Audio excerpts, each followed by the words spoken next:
Welcome everybody to the inaugural edition this season of Valparaiso Football Preview, presented by the South Shore, and along with head coach Dave Cecchini. This is Todd Ickow. Great to have you along, everybody. And I'd say the excitement around the football season, I think the upcoming season is higher than it's been in recent years. New staff, a lot of excitement on campus. And when you came in, you said, you got to change the culture. Absolutely. That's one of the first things that my staff and I really tried to instill. We've really tried to get one of our big themes for the program is attitude, and about life really being about 90%. How you react to things, 10% of what happens to you, but 90% on how you react to it and the attitude that you have. And I think our players have done a great job. Not just through camp in August, but really from the point that we got started way back in January. You talk about reacting to certain things that happen. And a problem, no doubt, Valpo football fans will tell you in recent years, is things might go well for the first quarter. And then something might happen bad before halftime. Yep. And then by the third quarter, it would just fall apart. And it seemed like if there was ever a negative thing that happened, it ended up being 2, 3, 4 negative things on the field. Right. How do you change that? Well, absolutely, and that starts with the attitude. I mean, there's going to be adversity in just about every situation, on or off the football field. That's just what life throws at you. The ball's not always going to bounce your way, and it's really how you handle that type of situation that shows more about your character as a football team. And so we've been working really hard, trying to put our guys in a lot of situations throughout practice. Talking about situational awareness, putting them in an overtime scrimmage, putting them in a 3rd and long or a 4th down, 2-point conversions, those critical plays that really can hinge. I like to say there's about 5 or 7 situations in each football game where a critical time comes up, whether it's special teams, offense, or defense, and just being able to win those types of situations. You have I wouldn't say quarterback controversy, but this is unlike the past few years. Valpo's starting quarterback and the last 3 years had been Eric Hoffman and had been known coming in. This year's a different situation, and here you are a few days before the start of the season. And what is the quarterback situation? Well, we've got a couple of great competitors, upperclassmen. We've got a senior in Ben Lehman who's taken a majority of the snaps with the first team, really done a good job of learning a new offense, a different style of tempo, and has really stepped up and been a fairly consistent player. He's being challenged by Scott Stahl, who is one of the smarter quarterbacks that I think I've ever coached. I mean, he's really smart, really intelligent, has a strong arm, and has been pushing Ben every step of the way. It's really become a healthy competition. It's been fun to watch those guys compete against each other, yet at the same time kind of bond together, and I really think that they both deserve to be the starter. Unfortunately, there can only be one, and we're going to keep that for a game time decision, but I'm certainly not ruling out at this time the possibility of playing both of them during the game. And there's a couple young quarterbacks who may not play this week, but could play as the season progresses. Absolutely. Right? We've got 2 freshmen that have stepped up and have been very impressive as well. Ryan Clark physically is one of the more impressive players on the team. In fact, he's actually going to be our long snapper for the game. So he's very talented, a great athlete, great arm, a little bit raw, but learning the offense, and I think there's some great days ahead for him. Dalton Stokes from Florida is another kid who had some elbow problems, and about midway through camp he really had been playing well and had done a great job of picking things up and made a bunch of plays. But an elbow injury sidelined him for about a week, and that kind of set him a little bit behind. But he's starting to get healthy right now, and he's got a lot of talent too. As you go through the keys offensively this year, obviously consistent play at the quarterback, but there's guys who can make big plays. You get Jake Hudson back this year.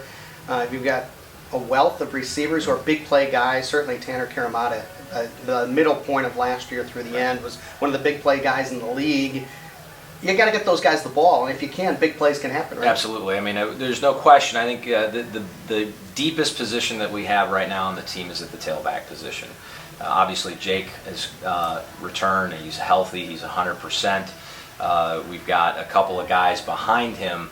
Hall really has stepped forward this. I want to say he's been the most impressive running back through the course of the last 5 or 6 practices. Has just stepped up his play. He's added some weight and really has been running with more confidence and power. than we've seen him before, and I think that's going to help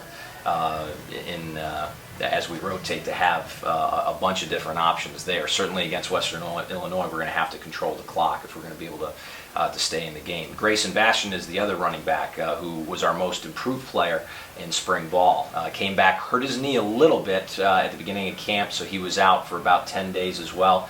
He's returned. He's in great shape. He's running with confidence. So all three of those running backs will be seeing time rotating in against Western Illinois. As for the receiving core, no question we've got a very veteran group of guys. Kuramada is a playmaker. He is without a doubt an impressive player who we need to get his hands on the football in any way, shape, or form, whether it's with screens, three-step, down the field passing game.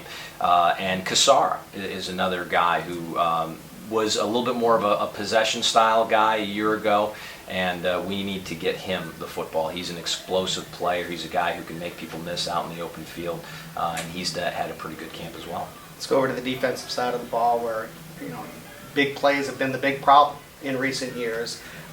You've got a great starting point in your middle linebacker, Alex Green, who was one of the best defensive players in the league, I thought, last year. Around him, you've got to surround him with guys who aren't going to give up big plays. And where do things stand defensively? Well, I think we've had a great camp. It's been good to see. We've given up a couple of big plays. The point that I'm trying to stress to the players, it's one thing if we give up a big play just because we get beat one-on-one and the receiver's better than the DB. That's not necessarily a bad thing in camp because it means we have a pretty good wide receiver. What I don't like to see as a head coach is I don't want to see a receiver running wide open down the field because of a coverage breakdown. And that's been a big thing that we've been really focusing on. Our defensive coordinator, Ernest Moore, has done a good job. He's put in a new scheme and some different style of coverages. And as our defense gets comfortable with running those schemes, we've been getting better and better. Alex, without question, has been a great player for us throughout this transition. He's a great leader. He's one of our captains. And he certainly is a guy that just exudes confidence and does a nice job just with his presence out on the field. He's one of those players that makes everybody better just by being on the field. Let's talk about how this can kind of move towards victories now.